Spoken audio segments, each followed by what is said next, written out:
What's good, man? Let's get into it. I want to touch on this NBA gambling stuff now. Me and my co-host CEO talked about this on the podcast, but I want to take a different approach because I see a lot of people taking a dump all over all the NBA players like Terry Rozier, Chauncey Billups, who's a coach now, but he was a former player. Kevin Garnett, I heard he's in there. LeBron James, all this good stuff. And do these guys deserve criticism? Do they deserve to be held accountable? Sure. I'm not going to sit here and argue that. But I always say there's always two sides to the story. So I just want to take a different approach from here that no one's really talking about. It's easy, like we probably did on the podcast. I'm recording this before the podcast. It's probably easy for us to take a dump on the athletes. Like, why are you betting? You're making this amount of money. You're making that amount of money, whatever. It's easy to do that. But let's take a different approach. Why is no one holding the owners, the commissioners, the government more accountable than the players? Am I saying what the players are doing is right? No, but at the end of the day, how is it fair that the average bum can bet, but the players can't bet? That's beyond ridiculous to me. At the end of the day, people can sit here and say, well, the LeBron, Terry Rozier, Chauncey, whoever, they're making millions of dollars. I need to let y'all in on a little secret. Majority of people, when they get a lot of money, they want more money. Just think of your daily life. People who work two jobs. Someone might have a good job and they'll pick up a side hustle. They'll pick up another job. People work too because they want more money. It's the same thing with these millionaires. You think Bill Gates doesn't want more money? You don't think Elon Musk and Jeff Bezos doesn't want no more money? You don't think Donald Trump doesn't want any more money? They want more money. You want more money. When people need to realize something.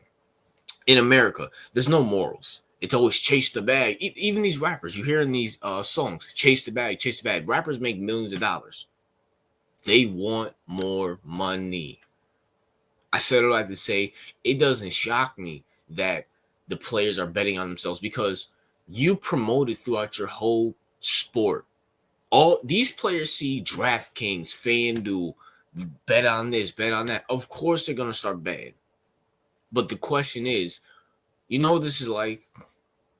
It's like when you have a bad kid in school. Well, it's like, well, why is the kid bad in school? What's going on with the parents? If you have a bad kid in school, can the kid just be bad? Sure. But that also comes from home as well, too. Look what's happening in this analogy with the NBA. Look what's happening at home. Adam Silver literally came out back in 2016, 2017, according to Colin Cowherd. And I understand it's Colin Cowherd. But he said, Adam Silver came out and said, I like gambling. He wants to dip his toe to where the NFL is. And all this stuff I'm saying about the NBA applies to the NFL. And I'm saying as sports fans, just as the regular, and this might be hard for you guys to see, right?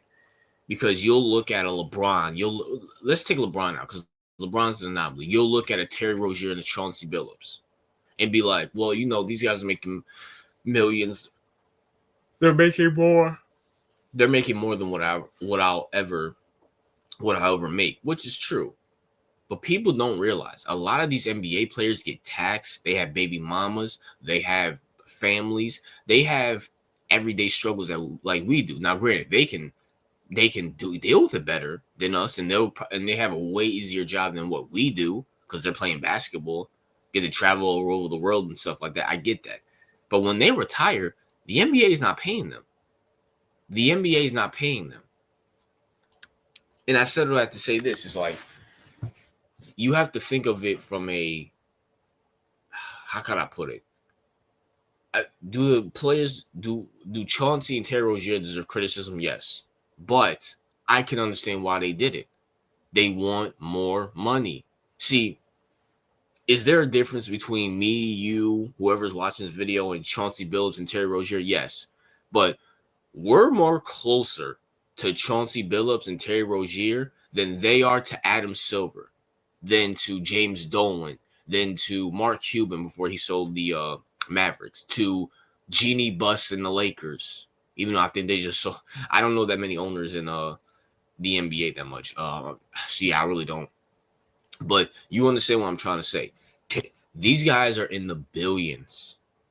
These guys are in the billions. Chauncey and them, they're in the millions, yes. And we're average class people, but we're more closer to them than they are to those billionaires. And that's an elite club. And when you see all this gambling aspect around the NBA, of course, there's going to be players gambling on themselves, throwing games and stuff like that. Is that right? No. But just taking a step back and thinking of it, it's like, okay, this is messed up. But at the end of the day, it's like, I just the players are getting the blame. Yes, I feel like you know what the players are? They're like Nico Harris during the whole Luka Doncic trade. They're the face of what's going on. The real problem is all this gambling that's being promoted throughout sports. Sports rather promote gambling more than the game. When's the last time you heard about the Lakers and Boston rivalry or the Knicks and Celtics rivalry? Like, you never hear about the history of the game anymore, more than gambling. Like, you always hear about the spread. You always hear about this, that, and the third. It's beyond ridiculous. It's beyond ridiculous. Like, at the end of the day, it's just, I'm just not I understand why the players did it. I understand why the players have done it. Am I saying it's right? No. But what I'm trying to say is there's more people to blame than there's more.